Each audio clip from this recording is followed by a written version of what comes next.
Muito bem, que bom estarmos juntos nesse tempo de louvar, de engrandecer o nome do Senhor Jesus e sermos ministrados pela palavra de Deus, amém, irmãos? Muito bom. Põe para nós aí, por favor, o texto que vai ser meditado. Eu queria convidar você a abrir a sua Bíblia no Salmo de número 95. Nós vamos falar sobre Deus cuida do seu povo. E como Deus faz isso? Como Deus cuida da gente, de cada detalhe da nossa história, da nossa vida, daquilo que você está passando hoje, daquilo que Deus quer ministrar o seu coração. Quais são as suas necessidades? O que o Espírito Santo precisa falar na sua vida hoje? Vamos ler o texto da Bíblia? Você pode acompanhar a leitura, por favor? Salmo de número 95 diz assim: venham, cantemos ao Senhor com alegria, aclamemos a rocha da nossa salvação. Vamos à presença dele com ações de graças, vamos aclamá-lo com cânticos de louvor, pois o Senhor é o grande Deus, o grande Rei acima de todos os deuses. Nas suas mãos estão as profundezas da terra e os cumes do monte lhe pertencem. Dele também é o mar, pois ele o fez, as suas mãos formaram a terra seca. Venham, adoremos, prostrados e ajoelhemos diante do Senhor, o nosso Criador, pois Ele é o nosso Deus e nós somos o povo do seu pastoreio, o rebanho que Ele conduz. Hoje, se ouvires a voz do Senhor, não endureçam o coração como em Meribá, como aquele dia em Massá, no deserto, onde os seus antepassados me tentaram, pondo-me à prova, apesar de terem visto o que eu fiz. Durante 40 anos fiquei irado contra aquela geração e disse: eles são um povo de coração ingrato, não reconhecem os meus caminhos. Por isso jurei na minha ira, jamais entrarão no meu descanso. Vamos orar, feche seus olhos. Pai, nós louvamos o Teu nome e Te agradecemos por tudo que o Senhor tem feito, e a Tua bênção está sobre nós, e nós exaltamos o Teu nome, glorificamos a Tua presença, e o Teu amor nos ensine, e que o mover do Teu Espírito paire sobre o nosso coração nessa noite. Nós oramos por nós que estamos aqui, por aqueles que vão ser impactados por essa palavra também, talvez na sua casa, ou em algum lugar onde possa assistir via internet, ou hoje ou em outro momento, que a Tua bênção caia sobre a vida deles também. Nós oramos em nome de Jesus, amém. Hoje pela manhã nós tivemos a ordenação do Gustavo, e foi realmente uma alegria poder estar aqui, e isso tudo mexeu com a minha cabeça também, né, porque o Gustavo também foi fruto do trabalho que a gente teve aqui na igreja, no meu primeiro momento que eu trabalhei aqui como pastor. Desde 1995 até o ano de 2000, a gente trabalhou aqui, na IPI Central. De 2000 a 2004 em Presidente Bernardes, 2005 na Congregação do Brasil Novo, e de 2006 até 2019, eu trabalhei na IPI de EP, e com isso já se vão quase 25 anos de ministério, 24 anos encerrados esse final do ano, e Deus tem dado graça e paz sobre isso. E sair de uma igreja lá de EP, que eu convivi 14 anos, não foi muito fácil, não foi muito tranquilo. No dia 1º de dezembro de 2019, a gente fez um culto assim, muito legal, muito bacana, muito especial, e que eu fui presenteado com alguns presentes, e eu queria falar sobre 2 deles, e eles estão no texto. E o primeiro presente que eu ganhei da igreja lá, vou pegar que está aqui no cantinho, eu já vim um pouco mais cedo, e eu ganhei um cajado do coral, um só rebanho, um só pastor, coral da IPI de EP 2019, esse cajado, ele foi presenteado nessa ideia de um só rebanho, de um só pastor,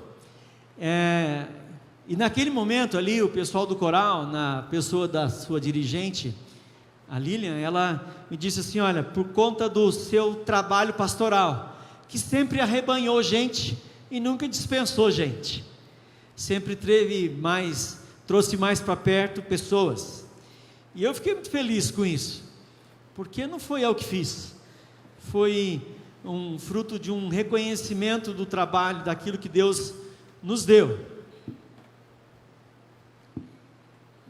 Vou deixar aqui porque o cajado é um sinal, é um símbolo, que está aqui no texto, que nós lemos, do Salmo de número 95,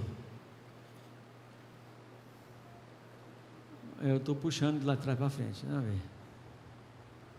Isso, eu vou aprender aqui, viu, irmãos, pode deixar, eu estou me esforçando. Muito bem, o cajado é um conceito do pastoreio do Senhor no Antigo Testamento, o Senhor Deus que cuida da nossa vida, e também no Novo Testamento um conceito de Jesus, que Ele nos convida. Lembra do texto que nós lemos? O Salmo: venham, cantemos com alegria. O texto desse Salmo, ele tem uma estrutura muito especial, porque ele foi construído, ele foi elaborado exatamente na saída do povo do Egito para a entrada da terra prometida. Então ele é chamado de um dos cânticos do deserto, da peregrinação, ou desse caminho do Egito, da escravidão para a terra prometida. Então ele tem um peso especial por conta desse contexto, desse tempo. E aí ele vai trazendo assim essa ideia: venham, o Senhor quer cuidar da gente, o Senhor quer trazer para bem perto. Talvez a sua tradução seja diferente dessa, mas em algumas traduções, e exatamente lá no original hebraico, vai dizer assim: nós somos rebanho do seu pasto. Porque a ideia do pastor naquele período é que ele tinha um campo, ele tinha um lugar para colocar as suas ovelhas, porque um pastor sem pasto não tem trabalho, porque ele não pode dar alimento para as suas ovelhas. E aí a ideia é que ele venha e pegue as ovelhas e traga para perto do seu pasto. Por isso o texto vai dizer que ele é o pastor, ele é o cuidador, ele tem o seu pasto e nós somos ovelhas do seu pasto, do seu rebanho.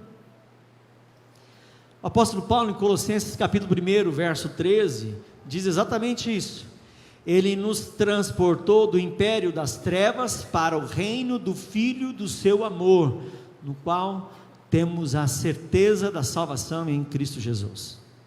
Essa ideia de Deus cuidar da gente, Ele quer cuidar de nós, somos suas ovelhas, Ele nos liga umas a outras, a sua família, e a igreja tem vários elementos que são ditos desde o Antigo Testamento até o Novo a respeito do que é ser igreja, do que é ser família, do que é ser povo de Deus, do que é ser ovelha do rebanho.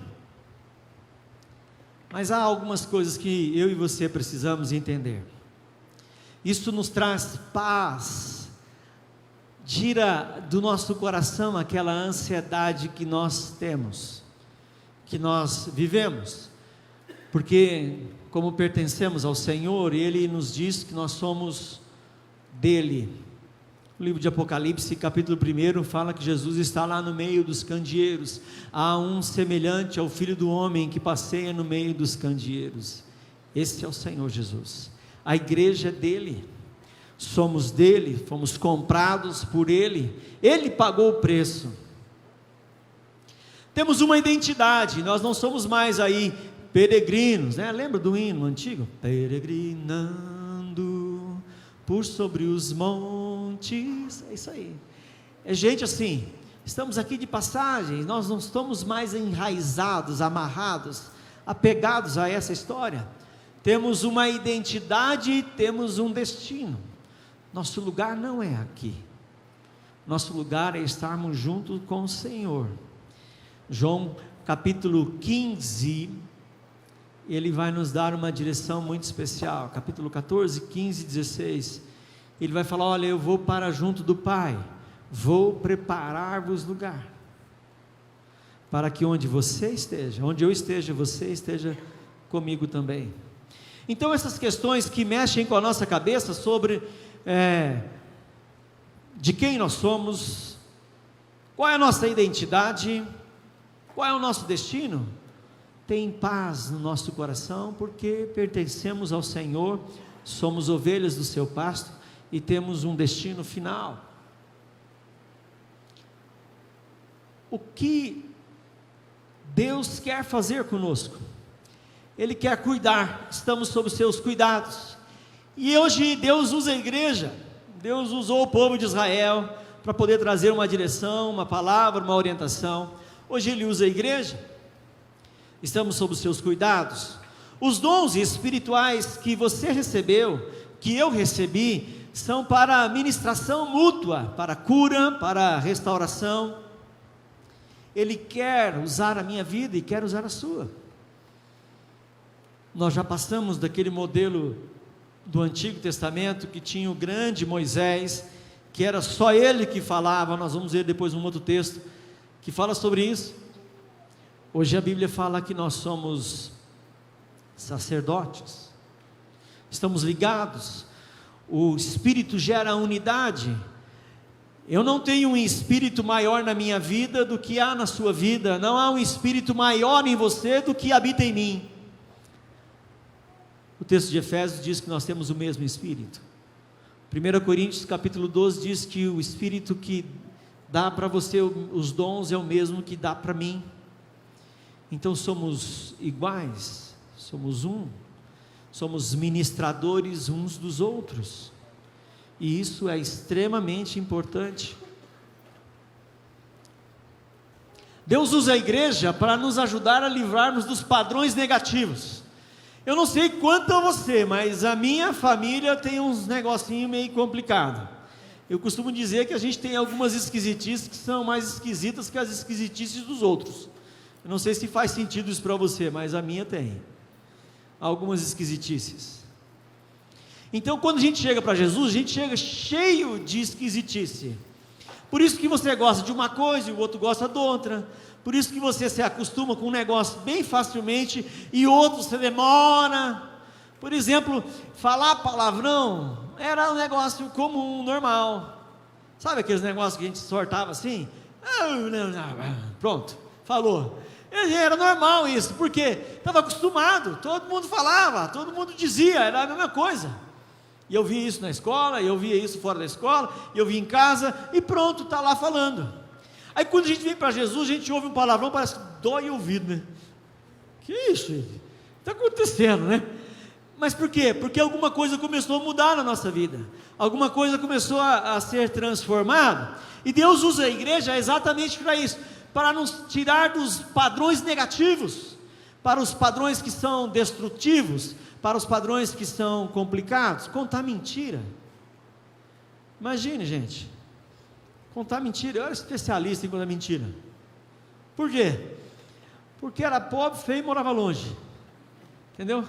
Imagina, a mãe está ali, ela vai pegar no meu pé. E aí o que acontecia? Eu ia para a escola, eu estudava no Hugo Miele aqui, e aí ia para a escola e a molecada, tudo do Hugo Miele, voltava lá, falava assim nas férias. Férias para mim era um terror. Quando voltava as primeiras semanas de aula, era horrível para mim. Por quê? Porque o pessoal falava assim: nossa, eu fui viajar, fui para a praia. Aí o outro falava assim: nós vamos para a fazenda do tio. Uai, eu fui para viajar não sei para onde, fomos para o parque aquático. E o senhor, Juliano? Rapaz, fui para Goiás, não sabia onde era Goiás. Fui para Goiás, fui na fazenda do tio, no máximo tinha em Alfredo Marconde aqui, ó. Em Marconde, aqui na casa dos primos, que tinha um sítio que caía na beira do Corvo, ia pescar uns carazinhos assim, sabe? Aí eu falava assim: nossa, vamos para não sei aonde, contava aquela história, mentiroso. Mas porque todo mundo ia, eu não vou falar um negócio, vou ficar para trás? Vou nada, né? E contava as histórias. Mentira, fazia parte da minha vida. Falar a verdade era um negócio complicado. É verdade? Ir para largar desse carrapicho. Gente, você empurrava assim, largava, não saía do pé, ele estava grudado em você, até um dia em que eu decidi falar a verdade. Falar.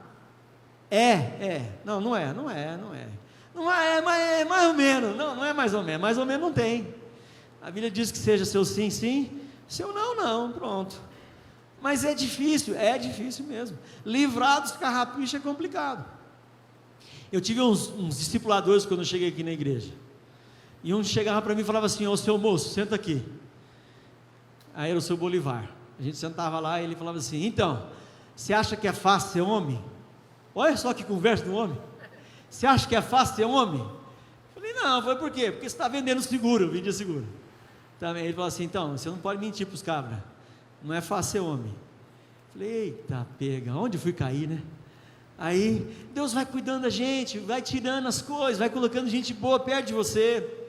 A escola dominical é muito maravilhosa, nos ajuda a ter conceitos novos. Nós estamos com algumas classes bem interessantes aqui na nossa escola dominical. Se você não sabe o que faz com seus filhos, se você não sabe como é que lida com o seu caráter de homem, de mulher, pode procurar aqui, nossa igreja está pronta para te receber, para abençoar a sua vida, para trazer coisas novas do Senhor para o seu coração. Deus usa células que têm nos ajudado, porque nós não conseguimos cuidar de tudo, de todas as coisas, mas o Senhor vai levantando homens e mulheres, pastores, que vão usar o seu cajado lá na célula, pessoas que vão ser instrumento de Deus, que talvez não tenham a vocação pastoral, mas tenham o chamado do dom, tem o dom do pastor, de cuidar, de abençoar, de ligar, de se importar com aqueles que estão longe, com aqueles que precisam do teu toque, do toque do Senhor, mas eles não têm a vocação para abandonar tudo, mas têm o dom pastoral.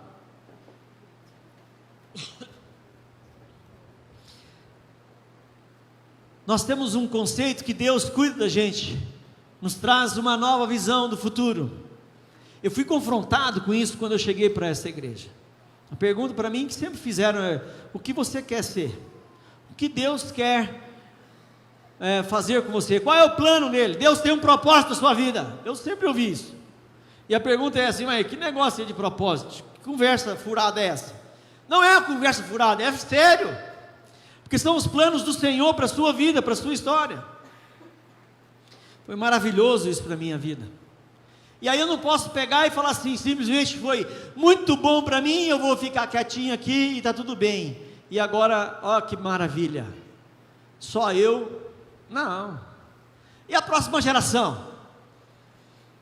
E eu fui falando, as pessoas foram chegando, e Deus foi usando a minha vida para trazer outros. Assim também o Senhor quer fazer com você. Assim, essa coisa maravilhosa de experimentar, de ouvir, de ver o que Deus está falando e ministrando no nosso coração, na sua vida. Algumas vezes de maneira sobrenatural, outras de maneira simples, como o pastor Evandro falou, de repente usando a sua esposa, o esposo, o filho, o pai, a mãe, usando alguém para abençoar a sua vida, a sua casa.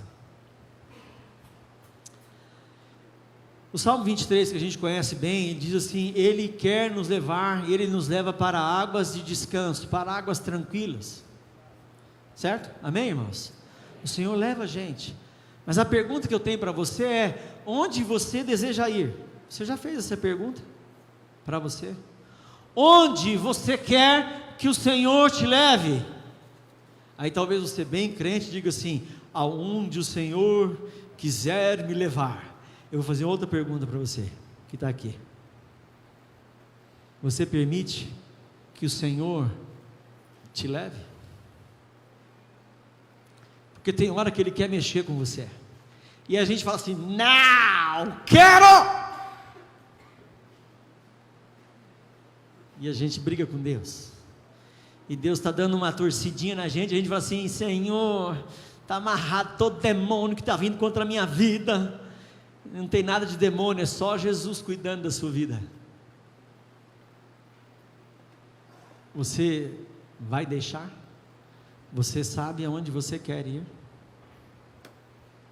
Você sabe qual é o plano do Senhor para a sua vida? Eu acho que esse cajado nos ajuda a entender, amém, irmãos? Algumas coisas. O Senhor quer conduzir você. Ele é muito especial. Essa parte do cajado aqui, ó, era usado para quando a ovelha caía lá na água, ou num buraco, ou ela estava pendurada, trepada entre uma pedra e uma árvore, um galho, ela não estava lá muito cegada, o pastor enroscava lá e trazia ela para perto. Esta outra parte aqui era chamada da vara. A ovelha ia para o caminho aqui, está todo mundo caminhando bem no centrinho aqui, aí a outra ovelha estava ali, opa, para cá, para cá, para cá, para cá, para cá, dava uma batidinha assim e voltava, pronto, juntava com todo mundo. O cajado pastoral, a gente precisa trazer isso para a nossa história, para a nossa vida. Talvez você precise da ponta, dando uma pancadinha, para cá, para cá, para cá. Talvez você já está lá emburacado, lá num buracão lá, no meio da penha, no meio das pedras, precisa de enroscar e trazer você de volta. Ganhei outro presente, lá, vou pegar.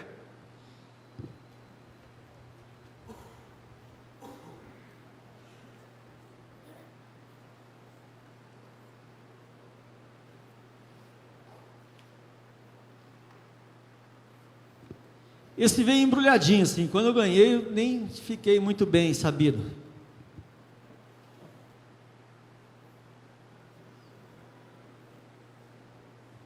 Esse é um chofar, só que esse é um chofar de ônix, ele é assim reto. Você tem outro chofar que ele é todo chifre do carneiro, certo?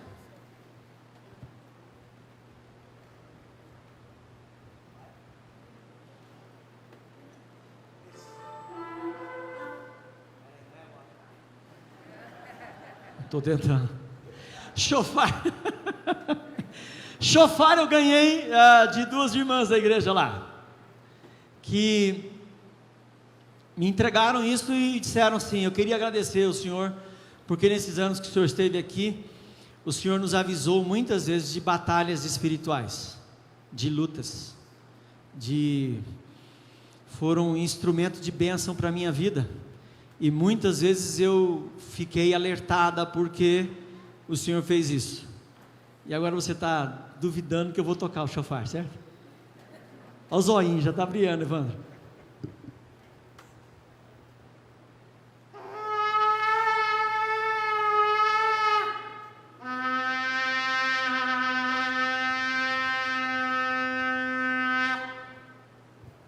Não sou tão bom, tô chofarista assim.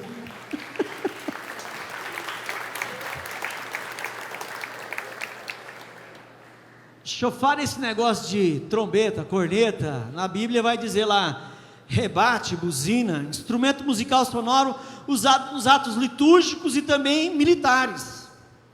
Agora, ouça o que é um toque do chofar. Esse é só um, né? Então eu não sei muito bem, mas agora vai, vamos ver. Agora foi. Olha que bonito.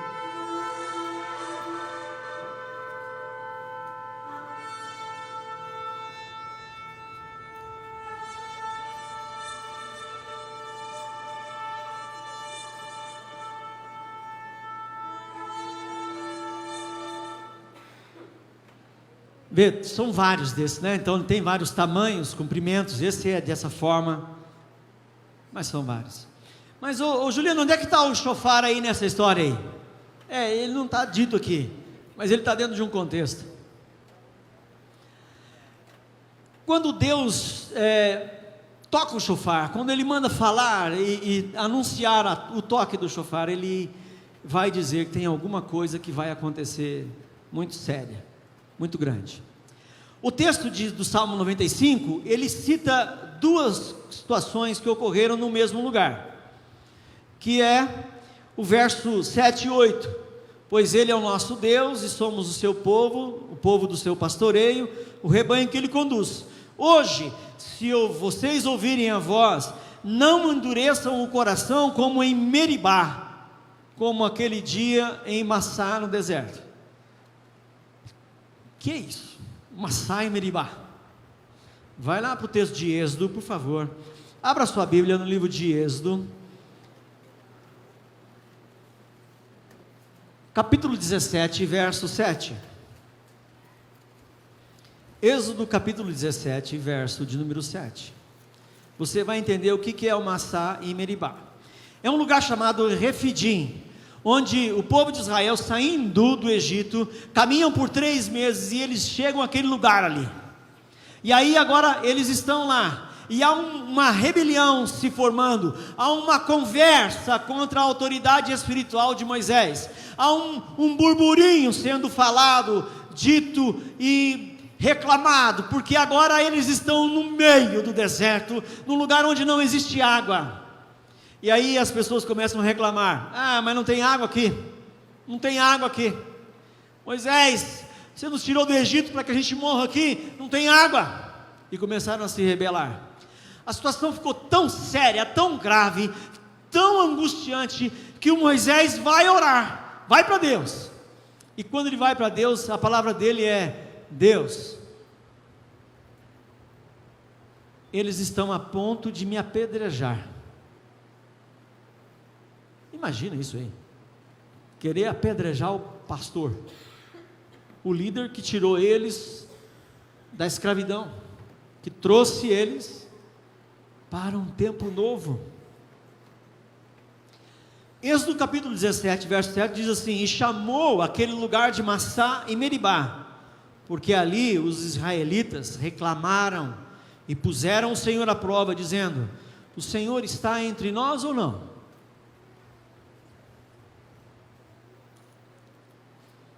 Massá e Meribá, a rebeldia do povo. Mas como Deus resolve o problema da rebeldia?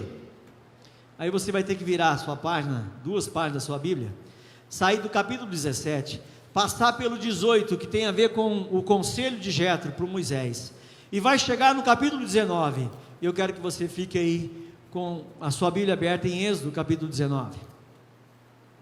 Agora eles não estão mais em Refidim, em Massá e Meribá, eles saíram de lá, caminharam por volta de alguns dias e chegaram em Monte Sinai. Todo o povo chegou ao Sinai. E Deus, preste atenção ao que Deus faz. Êxodo capítulo 19, próximo. Êxodo capítulo 19, versos 16 a 20, ele chama a atenção do povo. Preste atenção o que Deus faz. Êxodo capítulo 19, verso 16: ao amanhecer do 3º dia houve trovões, raios, uma densa nuvem cobriu o monte, uma trombeta, e aí tudo que você ouvir como trombeta, buzina, corneta, você vai chamar de, como que chama? Shofar. E um shofar ressoou fortemente. Todos no acampamento tremeram de medo. Moisés levou o povo para fora do acampamento para encontrar-se com Deus, e eles ficaram em pé ao pé do monte. O monte Sinai estava coberto de fumaça, pois o Senhor tinha descido sobre ele em chamas de fogo. Dele subiu fumaça como de uma fornalha. Todo o monte tremia violentamente, e o som da trombeta e o som do shofar era cada vez mais forte.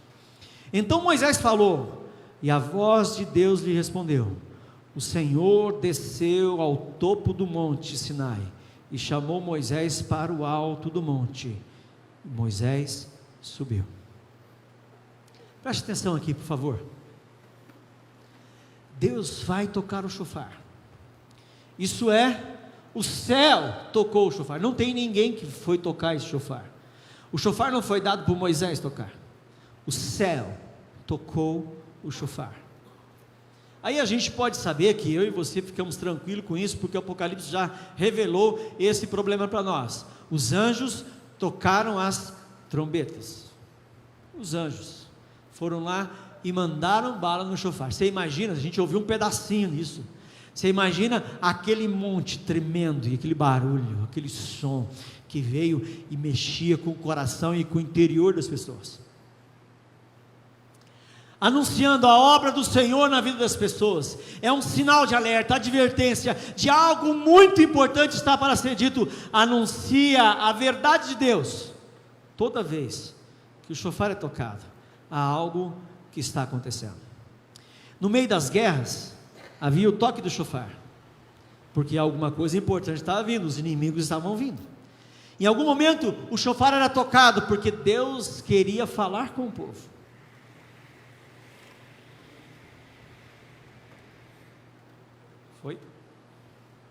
Foi mais um. Aí. Quando eu e você vemos os irmãos vivendo em pecado, vivendo uma vida não tão boa assim, nós não podemos dizer: isso não é minha responsabilidade. Como Deus resolve o problema do povo? Rebeldia de Massá e Meribá. Massá e Meribá é dita na Bíblia pelo menos mais 3 vezes. Deuteronômio 8, 1 Coríntios capítulo 10, Hebreus capítulo 3, 3 vezes. Isso acontece citado novamente na Bíblia.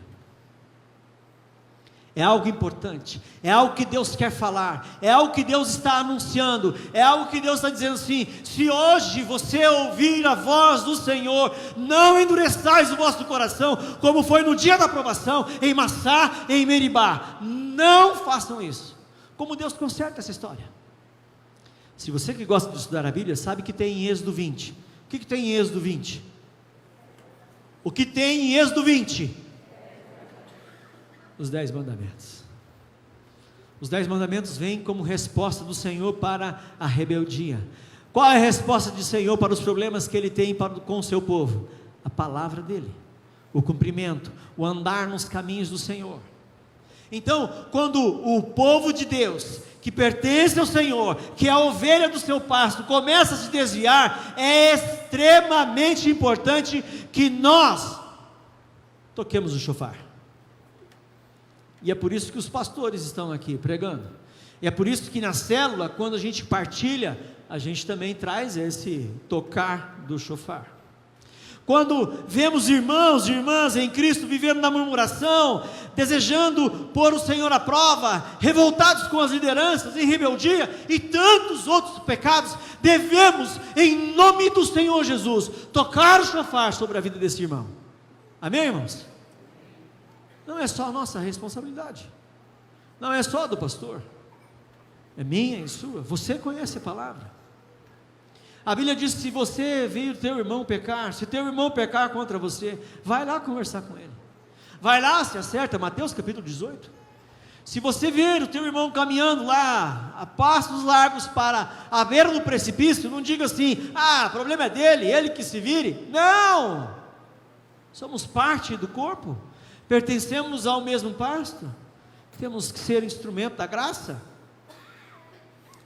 Hoje nós estamos uma mística com a história do chofar, e tem muita gente aí querendo tocar o chofar e trazendo para si, arguindo para si algo de uma autoridade que não pertence a ele, porque o toque do chofar está colocado diante do Senhor para ser um alerta para a vida das pessoas. Ele não é meu, ele não me pertence. Como, Juliano? Preste atenção. Quando você ver alguém sem dedicação, sem entrega, vivendo a vida, como a gente vai dizer assim,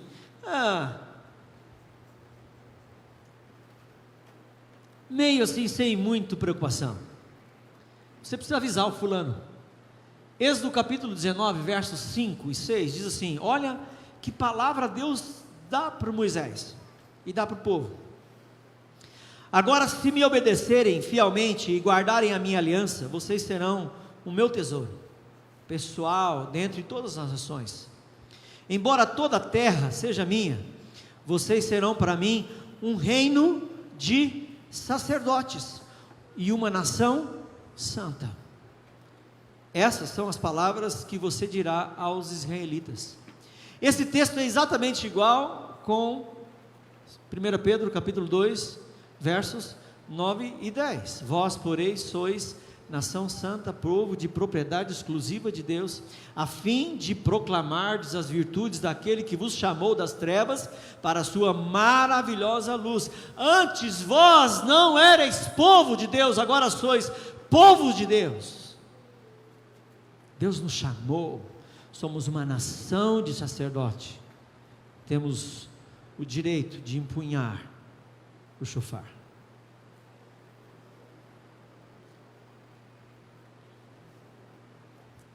Você é uma atalaia.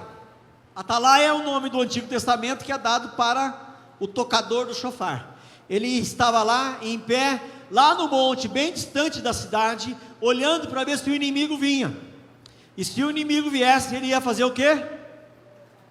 O que ele ia fazer?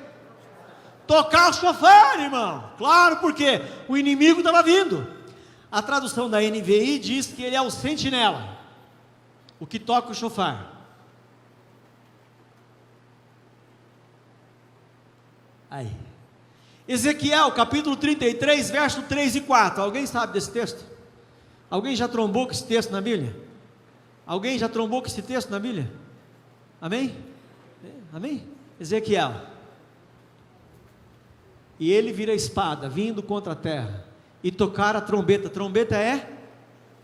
E tocar o chofar, para advertir o povo. Então, se alguém ouvir o chofar, a trombeta, mas não der atenção à advertência, e a espada vier e tirar a sua vida, ele será culpado da própria morte. Você está tocando o chofar, você está avisando, você está anunciando, você está pregando, você está falando. Mas pastor, o miserento não se converte. É verdade, algumas vezes a gente faz isso mesmo, mas a obra é do Espírito na vida dele. O seu papel é o quê? Tocar o chofar. Amém, irmãos? Tocar o chofar. Esse é o seu papel. Ah, pastor, mas meu vizinho, meu amigo, eu vou ficar quieto. Não. Tocar o chofar.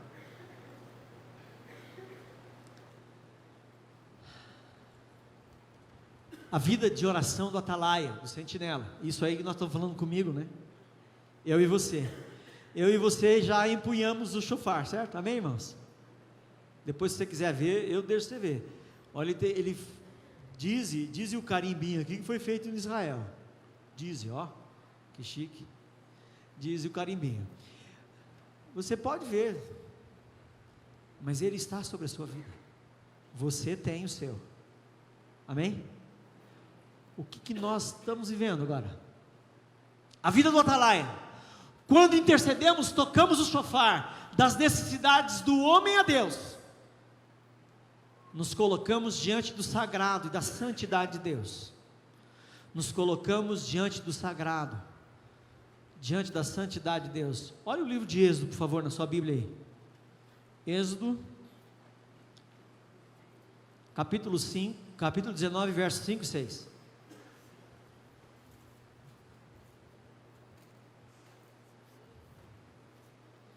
Êxodo capítulo 19, perdão, 5 e 6 não, a gente já leu. 10 e 11, está aqui embaixo, 10 e 11. E o Senhor disse a Moisés: vá ao povo e consagre-o hoje e amanhã. Eles deverão lavar as suas vestes e estar prontos no terceiro dia, para que nesse dia o Senhor descerá sobre o monte Sinai, à vista de todo o povo. O Senhor está avisando a igreja: fique pronta. Quando nós lidamos com a área da intercessão, da oração, de se colocar diante de Deus, nós não podemos fazer isso de maneira assim, qualquer jeito, sabe, Deus aceita qualquer coisa. Não, o nosso louvor, Deus não aceita qualquer coisa. A gente sempre dá o nosso melhor para Deus. Talvez o seu melhor seja diferente do melhor do outro, porque o outro possa fazer melhor do que você faz. Mas Deus não compara o quanto que você sabe ou não tocar ou cantar, mas Deus compara o seu melhor. Se você der o seu melhor para o seu trabalho e deixar o resto para Deus, aí não vai ser o melhor. Tem gente que trabalha o dia inteiro, que corre e busca e pula e mexe, e aí chega em casa e fala assim: nossa, estou com sono lascado, não consigo nem ler a Bíblia. Abre a Bíblia e começa a embaralhar tudo, estou com sono, vou dormir. É claro, que vai dar para Deus? Nada, porque não vai conseguir mesmo, não vai chegar, porque você está cansado, eu também estou. Então não é isso que a gente vai dar para Deus. O que Deus está falando para Moisés, falou assim: Moisés, alerta o povo, toca o chofar sobre a cabeça deles, dizendo o seguinte: olha, desperta povo, eu quero que você me busque, eu quero que você se santifique, eu quero que você tire aquilo que o pastor Evandro falou aqui há pouco, antes da nossa mensagem, limpe o seu coração, faça uma limpeza, tire as coisas ruins da sua vida, tire esses pensamentos, deixa o Senhor moldar o seu coração, tire aquelas coisas que você aprendeu, que veio da sua casa, da sua família, tire aqueles negócios que não pertencem ao reino de Deus, pertence à sua casa, pertence à sua família, você está acostumado a fazer, mas não é bom, não edifica, não gera vida, pelo contrário, só gera morte, mentira, engano. Tira isso da sua vida, santifica a sua história e se coloque diante do Senhor e fala assim para Ele: fala, Pai, que eu estou pronto para ouvir. Amém, irmãos? Como isso é diferente. Eu já ouvi gente dizer o seguinte: pastor, faz semana que eu não durmo, faz semana que eu não como direito. Eu falei: olha que maravilha, faz uma semana, ao invés de não comer direito, faz uma semana de jejum, dedica ao Senhor a sua vida, para de ficar passar a noite preocupado, a noite inteira acordado, passa uma noite orando, já vai ficar acordado mesmo, né? Beleza, sossego. E eu vou dizer, hein, Deus tem uns horários complicados. Eu não sei se você já enroscou o seu horário às 3 da manhã, já? Já enroscou às 3 da manhã, já? Às 3 da manhã pode ficar sossegado, pode ter certeza que foi o Espírito Santo que te acordou. Algumas vezes era o Joaquim chorando, mas tudo bem. A gente levantava, lá, ó, dava uma chacoalhadinha nele e botava para dormir, e o zoião não fechava. Quando era normal, dormia lá, quando desligou. Mas quando não era o Espírito Santo que queria falar, o zoião ficava assim, ó, tum. Aí alguns desavisados vai ligar a televisão, vou assistir uma série. Assiste uma série, começa lá no Êxodo, você vê que legal, tem a série das batalhas, ó, beleza. Aí depois você vai lá para o Levítico, tem uma série de ensinamentos, só na educação teológica. Aí depois você vai lá para o Deuteronômio, segunda bênção, vão lá ouvir tudo de novo. Passa a série para você ver na Bíblia, uma bênção, maravilha.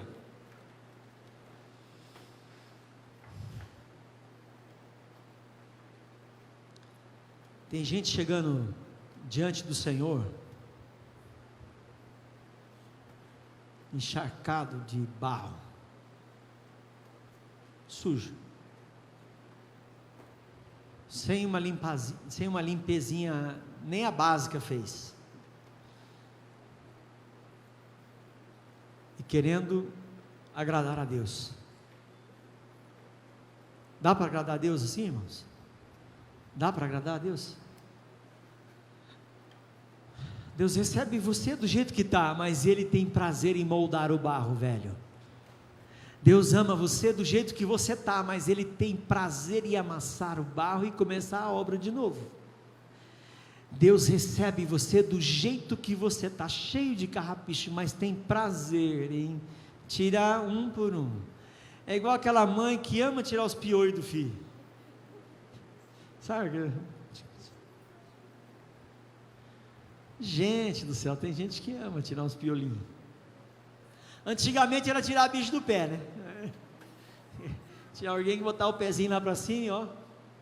O Senhor quer limpar a sua história. Aí você vai fazer igual Pedro, assim: Senhor, já vai limpar, então dá banho logo, lava tudo. E aí tem que ouvir Jesus dizendo: não, Pedro, você já tomou banho, precisa só lavar o pé, que encardiu o pé. Precisa cuidar de algumas áreas da vida. Tem gente que por causa de um erro, por causa do pecado, desiste da obra que Deus está fazendo na vida dele. Ele precisa encontrar com Filipenses 1,6: aquele que começou boa obra em sua vida há de completá-la até o dia de Cristo Jesus. O Senhor quer fazer uma boa obra.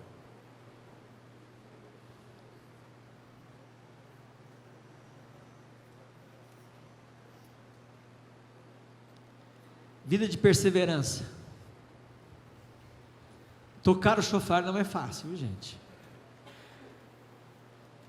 Tocar o shofar não é fácil. Anunciar, falar, não é fácil. Porque algumas vezes você fala coisas que ninguém quer ouvir. Especialmente quando você anuncia a vitória gloriosa de Jesus. Tocamos o shofar.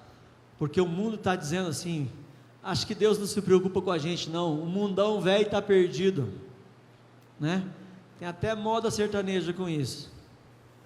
O mundo velho está perdido, já nem direitas mais. Deus quer lidar com a gente. Quando eu e você anunciamos. Opa! Ô gente, está de rosca aqui. Vai, mais um. Aí, pronto. Olha o que Apocalipse diz. O sétimo anjo tocou a sua trombeta. O sétimo anjo tocou o quê? O shofar. E houve altas vozes no céu. Vejam, não é o homem, não é o Moisés, não é o líder espiritual, vírgula, certo? Não é o mega supremo, não é o homem, é o céu. Tocou o shofar. E houve altas vozes no céu que diziam: o reino do mundo se tornou do nosso Senhor e do seu Cristo, e Ele reinará para todo sempre.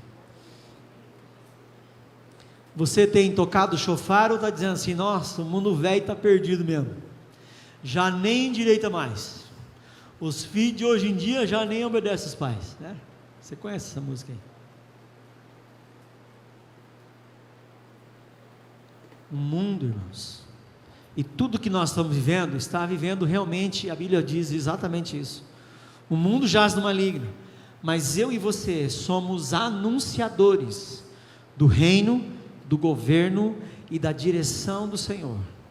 O Senhor tem colocado sobre a sua vida o shofar.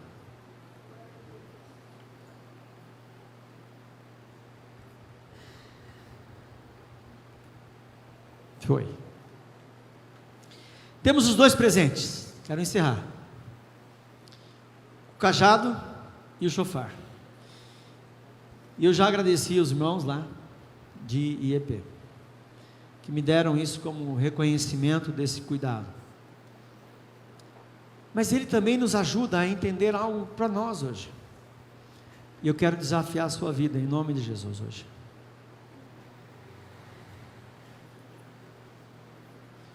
O cajado nos dá uma orientação lá, pensando no Massá em Meribá, época de murmuração, de rebelião contra a autoridade espiritual, época de pôr o Senhor à prova, época de se rebelar contra aquilo que Deus está dando de direção. Algumas vezes isso tem a ver com o pastorado. Eu não tenho nenhuma dúvida de que talvez a gente tenha aqui hoje pessoas que tiveram péssimas experiências com pastores, homens ou mulheres, pastoras, que no seu trato com o pastor, ou no trato com a pessoa, foi decepcionado, foi machucado, foi desolado. Nossa, não sabia que o fulano podia fazer isso, meu Deus do céu. Eu quero dizer para você, em nome de Jesus, que há uma direção do Senhor sobre a vida desta igreja. Nós somos falhos, mas há algo que Deus tem gerado no nosso coração. Isso, quando a gente fala dos pastores, a gente fala também do conselho, que é um temor diante do Senhor para buscar Ele e tentar acertar o máximo possível. Talvez você tenha vindo para cá, para essa igreja, com outras experiências ruins, talvez tempos difíceis, mas eu quero dizer para você, em nome de Jesus, permita-se ser pastoreado, permita-se Deus cuidar de você através de outras pessoas. Talvez você tenha tido um péssimo exemplo, um péssimo testemunho, uma péssima experiência no passado, mas você precisa ler o texto da Bíblia. Jesus diz que, olha, cuidado que no meio de vocês vão se levantar pastores que são lobos ferozes, vorazes, que querem, ao invés de cuidar, ao invés de servir, se servir das ovelhas. É verdade isso, irmãos? É verdade. Infelizmente temos situações que batem a nossa porta, mas nós queremos caminhar. E essa igreja chegou aos seus 91 anos, 92 anos, né? 95? Perdão, desculpa aí. Estou vendo, fazendo conta errada. Aos seus 95 anos, porque tinha pastores perfeitos? Não, porque tinham homens e mulheres que caminharam nessa história, querendo errar o menos possível, e ouvir Deus. E algumas vezes tem que consertar a trajetória? Tem que consertar. Há um desafio para você também nessa noite, para a minha vida, que talvez você já rejeitou o tocar do chofar sobre a sua vida. Alguém já veio falar com você sobre alguma coisa e você, ao invés de acatar como palavra de Deus,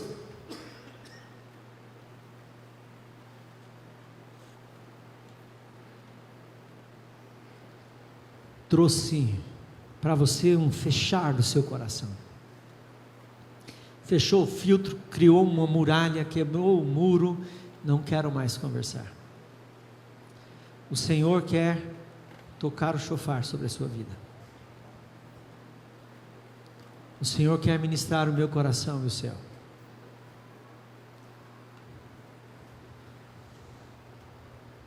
Deus quer cuidar do seu povo.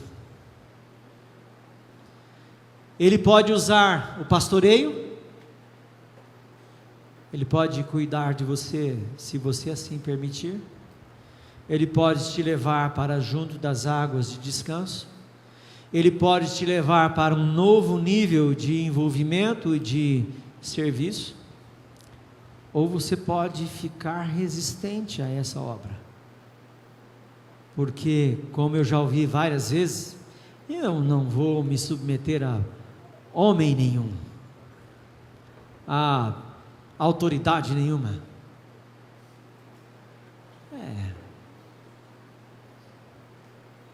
Talvez, se ele fosse ter com Jesus bem rapidinho, tudo bem, né? Se ele se convertesse hoje e morresse amanhã, não teria problema nenhum. Vai ter com o Senhor. Mas há pessoas que estão resistentes ao chamado do pastor supremo. Deus quer te colocar num lugar. Deus quer cuidar de você. Deus quer cuidar da minha vida, e como foi maravilhoso para mim encontrar um lugar onde eu pude ser consertado, desafiado, questionado, dizendo: olha, isso não está certo. Como foi maravilhoso para a minha vida permitir que Deus usasse homens e mulheres que puderam me abençoar, e dizer: não é isso que a Bíblia diz. Eu fui pastoreado por várias pessoas, exatamente como o pastor Paulo e o pastor Evandro. Fui pastoreado por eles, pois tive o privilégio de trabalhar com eles, cuidado, dirigido. Nas minhas orientações, nos primeiros anos, há alguns concertos. Teve uma reunião maravilhosa, que eu já falei isso para o Evandro, depois para o Paulo, nunca mais esqueci daquela reunião maravilhosa. Estava no meu primeiro ano de ministério e achando que estava abafando, achando que estava fazendo a melhor obra do mundo. Aí, amanhã a gente vai ter uma conversa. Paulo, Evandro e eu entramos na salinha lá, maravilhosa, vamos conversar. E o Paulo começou a discorrer uns negocinhos, falou assim: eu fiz umas anotações aqui. Ele falou 2 horas. Anotações que ele tinha. O Evandro falou assim: eu não ia falar nada não, mas já que o Paulo começou, foi mais 1 hora e pouco. Eu olhei para a cara dos dois, bonitos assim, falei assim: olha, eu só vou receber isso, porque eu estou entendendo que vocês têm o melhor para a minha vida. Mas o meu coraçãozinho velho aqui, tá rasgando a carne. Fui para casa, almocei, voltei, o Evandro olhou para mim e falou assim: aí, fiquei preocupado com as suas coisas hoje. Fiquei preocupado com você. Eu falei assim: então, só engoli porque entendo que vocês têm o melhor para a minha vida. Não sei se mudei muito, né, Evandro? Mas tem algumas coisas boas. Irmão, não é fácil não, viu? É fácil você ouvir coisas que você não quer? É fácil você estar debaixo de uma autoridade? É fácil você querer fazer algo e não poder fazer algo porque alguém disse: não, não vai fazer assim. Mas não era gritando assim, era suave, mas era um não do mesmo jeito, entendeu? A gente estava animado e querendo um monte de coisa, né, Renato? Querendo mudar o universo, inventar a roda. Aí alguém fala: não, calma, para o nosso bem. Não é fácil. Talvez a sua experiência não foi muito boa. Eu já tive de cuidar de alguns irmãos que vieram machucados, feridos. Talvez ninguém falou para você que você está num caminho errado. Ninguém falou para você, mas em nome de Jesus, alguém tem que levantar e tocar o chofar sobre a sua vida. Não é fácil.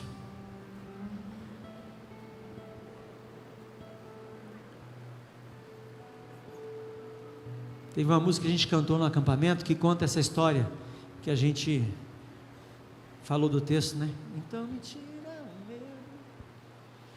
Eu não sei se eu consigo cantar essa música, mas ela fala sobre isso. Tira esse medo de mim, Senhor. Me faz andar. Tira esse medo da minha vida.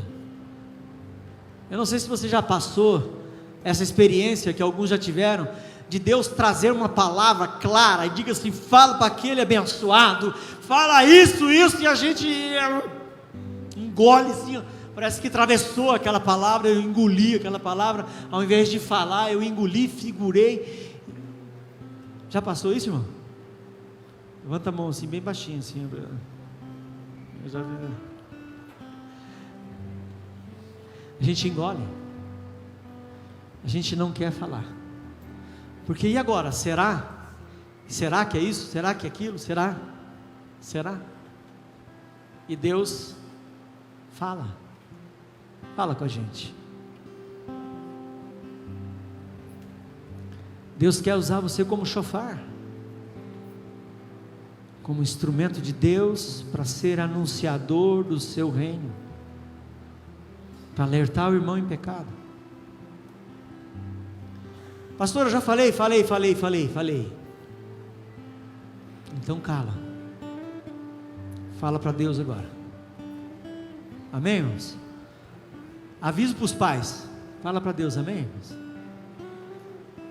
Aviso para as mães que estão desesperadas. Fala para Deus, amém? Para de falar. Fala para Deus.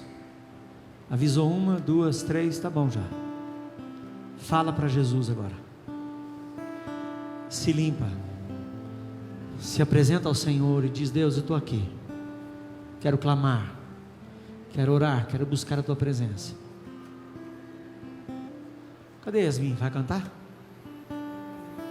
Sabe como é que chama essa música? Como chama ela? É tudo sobre você. Será que você acha para mim, hein? Pode vir, Bruno. Eu queria desafiar você a pensar nisso. Foram presentes maravilhosos, amém? Amém, irmãos?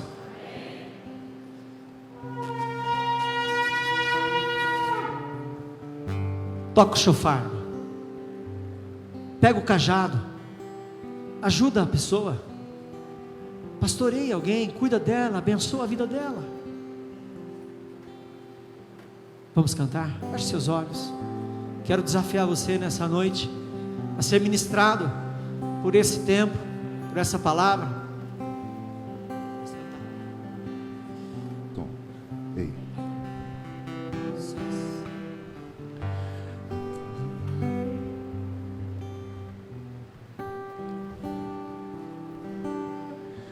A porta da casa mais simples, e o anjo da morte não entra. Daqui corre pro mar, o vento que abre o caminho é você. Por causa de Jesus, a obra que Ele fez na sua história, na minha vida. Você.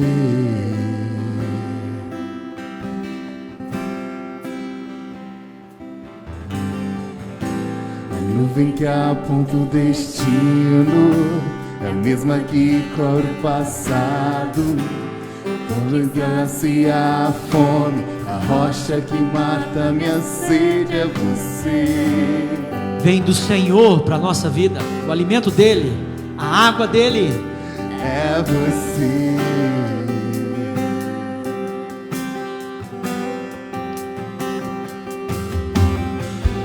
Mais perto do monte, mais perto da face, me espanto com o peso da tua glória.